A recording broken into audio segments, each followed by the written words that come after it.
শনিবার ভোর থেকেই ইরানের সরকার পতনের জন্য হামলা শুরু করে যুক্তরাষ্ট্র ইসরায়েল। লক্ষ্য মধ্যপ্রাচ্যের অন্যতম পরাশক্তি ইরানকে পরাজিত করে অঞ্চলটিতে নিজেদের আধিপত্য মজবুত করা। সে লক্ষ্যে গেল দিন ভোর থেকেই দেশটির সর্বোচ্চ ধর্মীয় নেতা আয়াতুল্লাহ আলী খামেনির বাসভবন সহ শত শত স্থাপনায় হামলা চালায় দখলদার জোট। এতে কয়েকশো সাধারণ মানুষের সাথে নিহত হন খামেনি।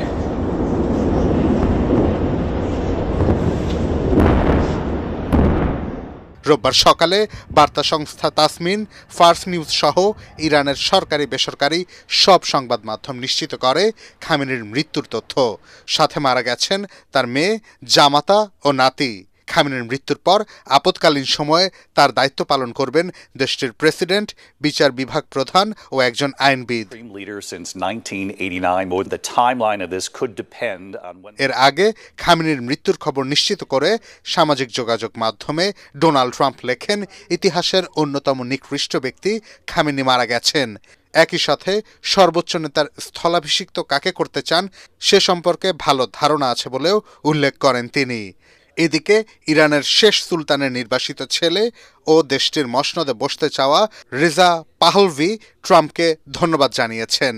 এদিকে খামেনির নিহতের ঘটনায় 40 দিনের রাষ্ট্রীয় শোক ঘোষণা করেছে দেশটির সরকার। এক বিবৃতিতে বলা হয়, ইরানকে সমুন্নত রাখতে সর্বোচ্চ ধর্মীয় নেতা তার জীবন উৎসর্গ করেছেন। এরপরেই দেশটির ইতিহাসের সবচেয়ে বড় পাল্টা হামলা শুরু করে ইরানের বিপ্লবী গার্ড। লক্ষ্য ছিল ইসরায়েল ও মধ্যপ্রাচ্যের মার্কিন ঘাঁটি। হামলায় ইসরায়েলে একজন নিহত ও বেশ কয়েকজন আহত হওয়ার খবর জানিয়েছে ইসরায়েলের সংবাদ মাধ্যম। একই সাথে বন্ধ করে দেয়া হয়েছে হরমুজ প্রণালী। জাহাজগুলোকে নিরাপদ দূরত্বে সরে যেতে নির্দেশ দিয়েছে ইউরোপের বিভিন্ন মেরিটাইম সংস্থা।